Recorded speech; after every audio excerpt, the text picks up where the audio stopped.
आज मुझे अपनी जन्मभूमि की इस लोकसभा सीट पर आप सबसे संवाद बनाने का अवसर प्राप्त हो रहा है। बहनों और भाइयों,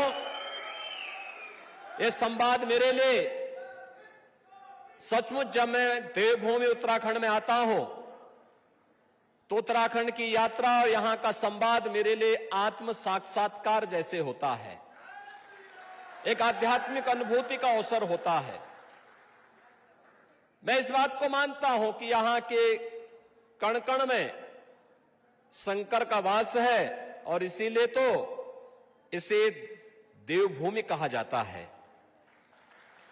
यहां से निकली हुई पवित्र नदियां जब यहां से अपनी पवित्र जल की धारा को उत्तराखंड से नीचे उत्तर प्रदेश पहुंचाती है तो उत्तर प्रदेश भी समृद्धि की एक नई ऊंचाई तक पहुंचता है। और इसीलिए कभी कभी कुछ लोगों को गफलत होती है। वो लोग इस बात को मानते हैं कि उत्तर प्रदेश में अपराधियों के खिलाफ जीरो टॉलरेंस की जो नीति है हमारी, ऐसा न हो कि उत्तराखंड के अंदर वे आ जाएं। मैं कहता हूं चिंतित मत होइए। मैं उन्हें इस बात के लिए पहले ही आश्वस्त करता हूं कि इन माफिया और अपराधियों को मैं इस लायक छोड़ूंगा ही नहीं कि उत्तर प्रदेश की सीमाएं क्रॉस कर पाए।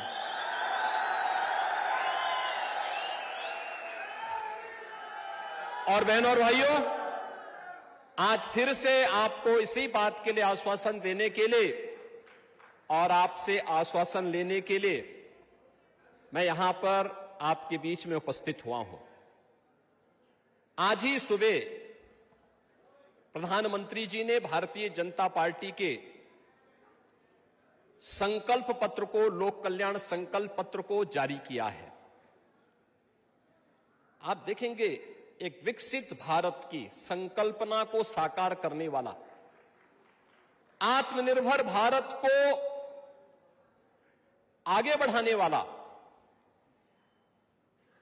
युवा, महिला, किसान और गरीब जिसके आधार हैं, इस संकल्पना को जो 2047 तक, जिस पर भारत दुनिया की एक सबसे बड़ी ताकत के रूप में, ग्लोबल लीडर के रूप में अपने आप को स्थापित कर सके, एक ऐसे भारत के निर्माण के लिए भारतीय जनता पार्टी ने अपना इलेक्शन का संकल्प पत्र जारी किया है, जिसे आप इलेक्शन घोषणा पत्र कह सकते हैं। मैनिफेस्टो भारतीय जनता पार्टी का जारी हुआ है और मैं कहूंगा कि भारतीय जनता पार्टी का एक एक कार्यकर्ता उस मैनिफेस्टो को थोड़ा पढ़े, संकल्प पत्र को पढ़े और फिर जनता जनार्दन के बीच में आप उसकी बात को रखेंगे तो भारतीय जनता पार्टी ने मोदी की गारंटी को आधार बनाया है।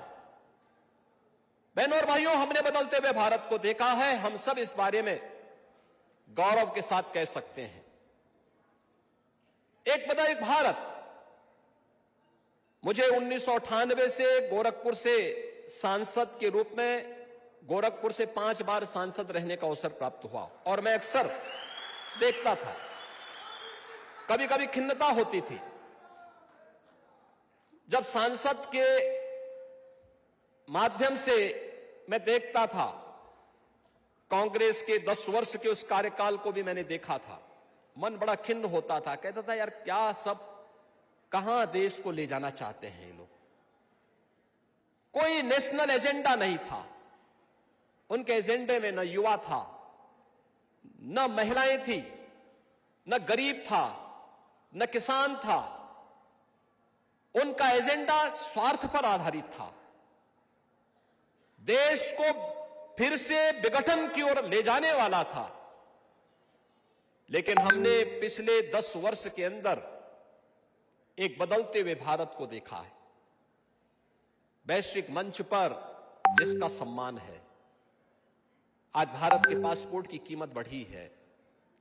आज भारत दुनिया के अंदर कहीं भी जाता है, भारत का 140 करोड़ की आबादी में से कोई भी भारतीय दुनिया के अंदर कहीं भी जाता है, उसका सम्मान, लोग उसको सम्मान की निगाहों से देखते हैं।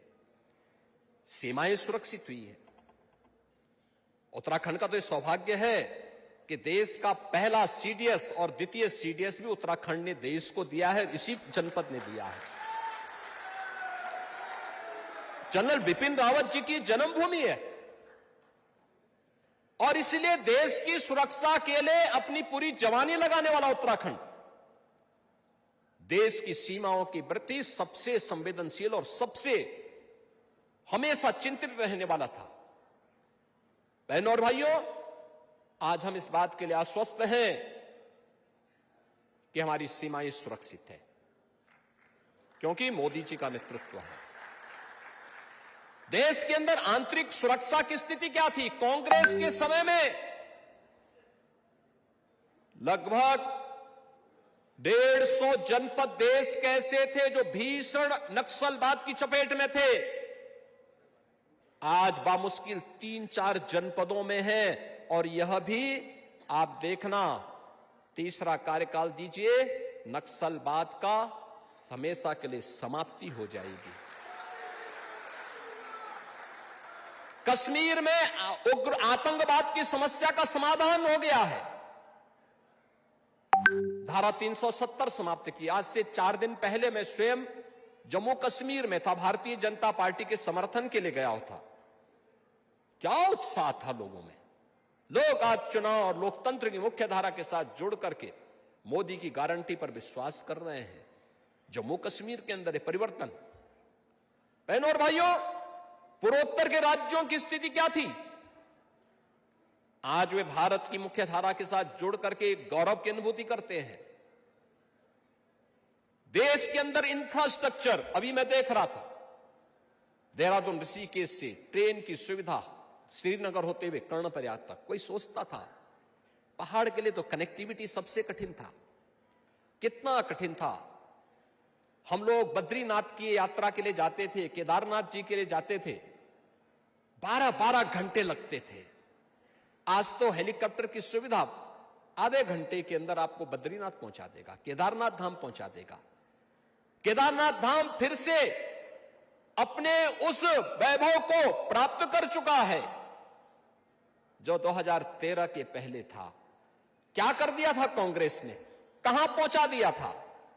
और पहाड़ में, क्योंकि मेरा तो बचपन ही यहां भी गुजरा है, 2-3 किलोमीटर नीचे जाना पड़ता था हमें पानी के लिए, और तब फिर बाल्टी में या किसी अन्य उसमें पानी भर करके लाना पड़ता था। आज तो हर घर नल की योजना प्रारंभ हो चुकी है और लगभग पूरी होने के स्तर पर है। ईंधन के लिए लकड़ी बीनना पड़ता था, क्योंकि कांग्रेस के लोग तो केरोसिन भी नहीं दे पाते थे। आज हर घर को रसोई गैस के सिलेंडर दे दिए गए। बहनों और भाइयों, कनेक्टिविटी बेहतर हुई है। उत्तराखंड बनने के बाद उत्तराखंड ने 4 धाम यात्रा के माध्यम से जिस प्रकार की उपलब्धियां हासिल की हैं, आज विकास की जिस धारा के साथ जुड़ा है, और जो भी चीज आई भारतीय जनता पार्टी की सरकारों ने वह परिवर्तन करके रख दिया, परिवर्तन किस रूप में करके रखा। आज आप देख सकते हैं इंफ्रास्ट्रक्चर का 1 डिस्ट्रिक्ट 1 मेडिकल कॉलेज का काम हो रहा है। प्रौद्योगिकी के अच्छे संस्थान स्थापित हो रहे हैं, एम्स बन रहे हैं, आईआईटी बन रही है, आईआईएम बन रहे हैं, IIIT बन रही है, एनआईटी बन रही है। ये पहले कल्पना थी, लेकिन आज साकार हो रहा है। कांग्रेस ने 60 वर्ष में 1 एम्स दिया और भारतीय जनता पार्टी ने सर्वे अटल जी के समय 6 एम्स बने और मोदी जी के समय 15 एम्स बन रहे हैं। वर्ल्ड क्लास यूनिवर्सिटी की आप देख सकते हैं, एयर कनेक्टिविटी आप देख सकते हैं, इंफ्रास्ट्रक्चर का ये वर्ल्ड क्लास इंफ्रास्ट्रक्चर आज आप देख सकते हैं। और गरीब कल्याण की तो बात ही क्या।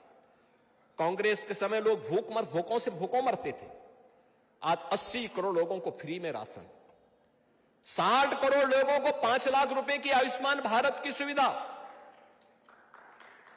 50 करोड़ लोगों के जनधन अकाउंट, भ्रष्टाचार को रोकने की प्रभावी उपाय डीबीटी, 50 करोड़ लोगों के अकाउंट खोले गए। 12 करोड़ अन्नदाता किसानों को प्रधानमंत्री किसान सम्मान निधि का लाभ। बहनों और भाइयों, 10 करोड़ गरीबों के घर में उज्ज्वला योजना के फ्री में कनेक्शन, 4 करोड़ गरीबों को आवास, और आज के संकल्प पत्र में कहा गया कि 3 करोड़ और को देंगे। अभी आज ही के संकल्प पत्र में प्रधानमंत्री जी ने कहा है।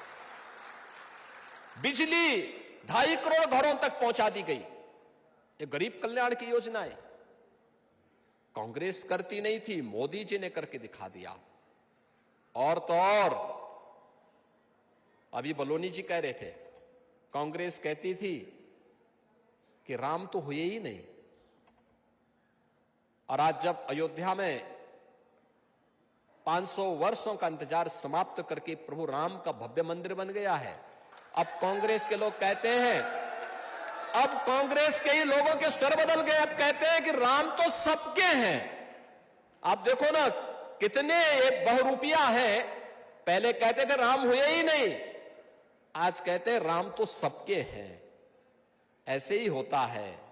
बहनों और भाइयों, इन्होंने आस्था के साथ भी खिलवाड़ किया, युवाओं की आजीविका के साथ भी खिलवाड़ किया, देश की सुरक्षा के साथ भी इन्होंने खिलवाड़ किया, और एक गरीब के ऊपर सरकार का जो संरक्षण होना चाहिए था, उसका भी इन्होंने मजाक उड़ाने का काम किया था।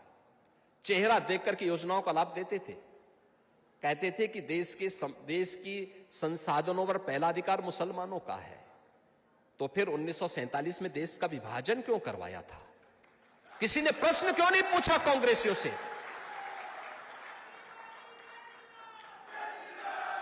भारत का नागरिक कहां जाएगा? और मोदी जी ने 2014 में आने के साथ ही कहा था, हमारी योजनाएं किसी व्यक्ति, जाति, मत और मजहब के लिए नहीं होगा, योजनाओं का आधार होगा सबका साथ और सबका विकास। आज का संकल्प पत्र भी नेशन फर्स्ट बनाम फैमिली फर्स्ट के बीच में है। बहुत स्पष्ट रूपरेखा तैयार कर दे रहा है। कांग्रेस के लोगों के लिए परिवार प्रथम है और मोदी जी के लिए राष्ट्र प्रथम है। बहनों और भाइयों, एक तरफ स्वार्थ का परिवार है, दूसरी तरफ मोदी का परिवार है। एक तरफ देश को अलगाववाद, आतंकवाद, अराजकता, भ्रष्टाचार के आगोश में ले जाने की कांग्रेस की गारंटी है, और दूसरी तरफ भारत को विकसित भारत और आत्मनिर्भर भारत बनाने की मोदी की गारंटी है। और इसीलिए हम सब आपके पास आए हैं। उत्तर प्रदेश में तो हम तय कर चुके हैं, 80 सीट है उत्तर प्रदेश में, 80 लोकसभा सीट, और 80 की 80 सीट मोदी जी के हवाले उत्तर प्रदेश करने जा रहा है। और मोदी जी ने ऋषिकेश में से उत्तराखंड वासियों का आह्वान किया था, और उन्होंने कहा था, मुझे उत्तराखंड की पंचकमल की माला चाहिए, पंचकमल की। यह आपका आश्वासन मोदी जी के लिए, यहां के विकास के लिए, यहां की समृद्धि के लिए, यहां पे चल रहे प्रोजेक्ट को आगे बढ़ाने के लिए, और उन अभियानों को जिसके लिए इस देवभूमि की पहचान है। पहले कोई केदारनाथ धाम और बद्रीनाथ धाम की चर्चा करता था क्या? वहां का पुनरुद्धार हो, आधुनिक सुविधाएं मिले, सरकार भी उस योजना का हिस्सा बने। कांग्रेस ने एक काम जरूर कर दिया, मंदिरों के पैसे को धर्मांतरण के कार्यों में जरूर लगा दिया, मंदिर का पैसा मदरसा निर्माण में जरूर खर्च कर दिया।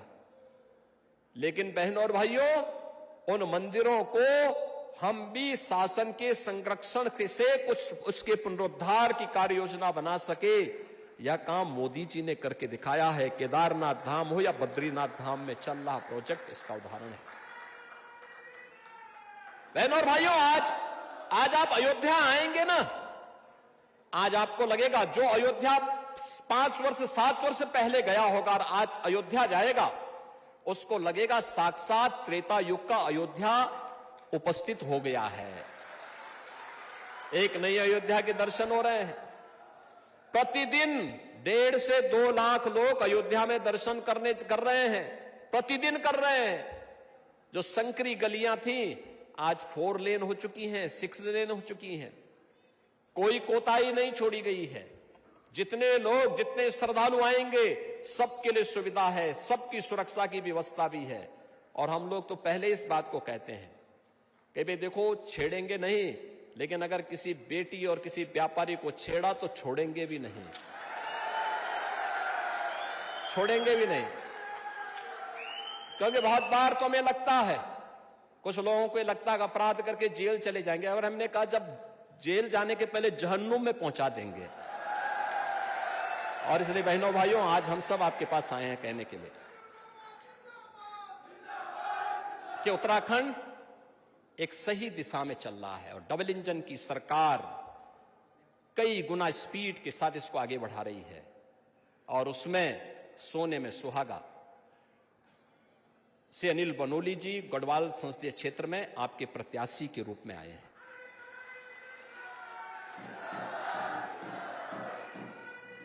मेरी आप सबसे अपील होगी कि 5 सीटों पर विजय के संकल्प के साथ, गढ़वाल की सीट पर भी, टिहरी गढ़वाल पर भी, अल्मोड़ा पर भी, कल मैं हल्द्वानी में भी था, हल्द्वानी और यानी नैनीताल सीट पर भी, हरिद्वार सीट पर भी, सभी इस 5 सीटें भारतीय जनता पार्टी जीते और उत्तराखंड फिर से बोले कि देवभूमि है, और देवभूमि में देवताओं का आशीर्वाद तो देवीय शक्तियों को और सात्विक शक्तियों को जाएगा, राक्षसी प्रवृत्तियों को नहीं जा सकता है, कभी नहीं जाएगा। यह हमारा संकल्प होना चाहिए। मैं एक बार फिर से 19 अप्रैल को चुनाव है, और 19 अप्रैल के चुनाव में आप सबसे अपील करूंगा कि यह कहना कि प्रत्याशी हमारे गांव में नहीं आया, हमारे घर में नहीं आया, बहुत कठिन होता है। लोकसभा चुनाव के दौरान और उत्तराखंड जैसे क्षेत्र में बद्रीनाथ धाम से लेकर के और आपके नजीमाबाद तक, आपके देहरादून के पास तक इतनी लंबी और इतना विस्तृत क्षेत्रफल लोकसभा क्षेत्र का होता है, कई विधानसभाएं हैं, लेकिन फिर भी अनिल बनोली जी ने काफी कवर किया। मेरी आप सबसे अपील होगी, अब केवल आपके पास प्रचार के लिए 4 दिन बचे हैं। इन 4 दिनों में आप मोदी जी का प्रतिनिधि बनकर के, अनिल बनोली स्वयं बनकर के घर घर जाकर के एक व्यक्ति को बोलिए कि भैया चुनाव कमल के निशान पर जाना है,